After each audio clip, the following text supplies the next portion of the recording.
Hello everyone, আসসালামু আলাইকুম। সবাই কেমন আছেন? আলহামদুলিল্লাহ আমরাও ভালো আছি। আমার ভিডিওটা যে যেখান থেকে দেখছেন আশা করছি আপনারা অনেক বেশি ভালো আছেন। ভিডিওটা সকাল থেকেই শুরু করেছি, সারাদিনের কাজকর্ম, রান্না বাড়া সব কিছু এই ভিডিওতে থাকছে, দেখতে থাকেন। আশা করছি আপনাদের কাছে অনেক বেশি ভালো লাগবে। সকালে ঘুম থেকে উঠিয়ে বেলকনিতে চলে গিয়েছি বেলকনির কাপড়গুলো তুলে নিতে, কারণ আগের দিনের কাপড় ছিল আর বেলকনিতে একদম অনেক সকালে রোদ আসে, সকালবেলায় সব কাপড়গুলো শুকিয়ে যায়। এই জন্য সকালবেলায় উঠে তুলে নিয়ে এসে তারপরে গুছিয়ে নিলাম। আর বেলকনিতে এত সুন্দর বাতাস হচ্ছে দেখে হয়তো বুঝতে পারছেন। এখন সুন্দর করে বেডশিটটা একদম গুছিয়ে নিলাম। তারপরে দুলাভাই বাজার করে আসছে। আসলে মুরগি সবজি টবজি অনেক কিছুই ছিল, আর এদিকে দুলাভাই এগুলো সবগুলো গুছিয়ে রাখবে, এই জন্য সবগুলো টেবিলে বের করছে আর আমাকে ডাকতেছিল। আমি যে ভিডিও করে এই জন্য দুলাভাই সব বাজার আনলে আমাকে ডাকে, আর আমি যে একটু ভিডিও করে নিলাম। আর অন্যান্য বাজারের ভিডিও আসলে রান্নাঘরগুলো ছিল, আমি করতে যাই নাই। তারপরে আমার আপু রান্না করবে, এই জন্য সব কিছু কেটে বেছে একদম রেডি করে নিয়েছে।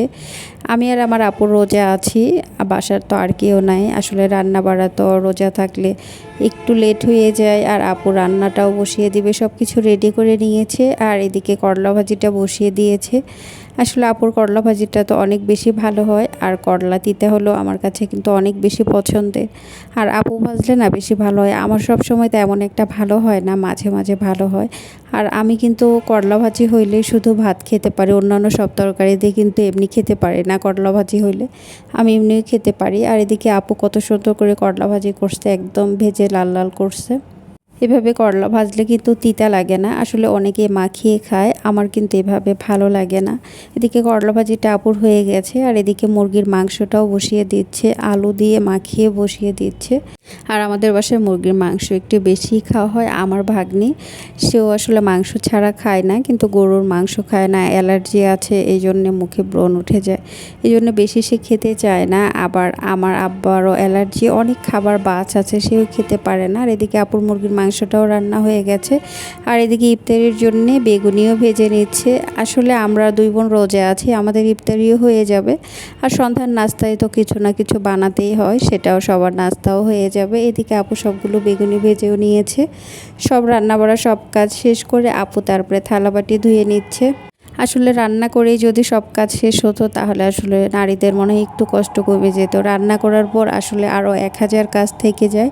রান্না করতে যতটা সময় লাগে বা যতটা কষ্ট হয় তার চেয়েও বেশি আসলে পুরো রান্নাঘরটা পরিষ্কার করতে গোছাতে আসলে বেশি টাইম লেগে যায়।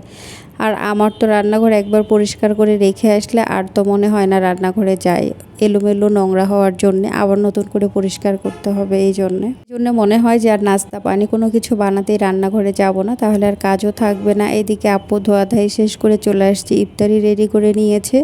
এখানে দুলাভাই পেঁয়াজও বাহির থেকে কিনে আনছে, আর ছোলাও বাহির থেকে কিনে আনছে। বাহিরের ছোলা কি বলবো, খাওয়ার মতো না। ছোলাগুলো আসলে মানুষ কিভাবে খায় জানি না, কিন্তু আমরা এইভাবে আসলে ছোলা খেতেই পারি না। আর আমার ভিডিওটা কেমন হয়েছে অবশ্যই কমেন্ট করে জানাবেন। সবাই ভালো থাকবেন, আল্লাহ হাফেজ।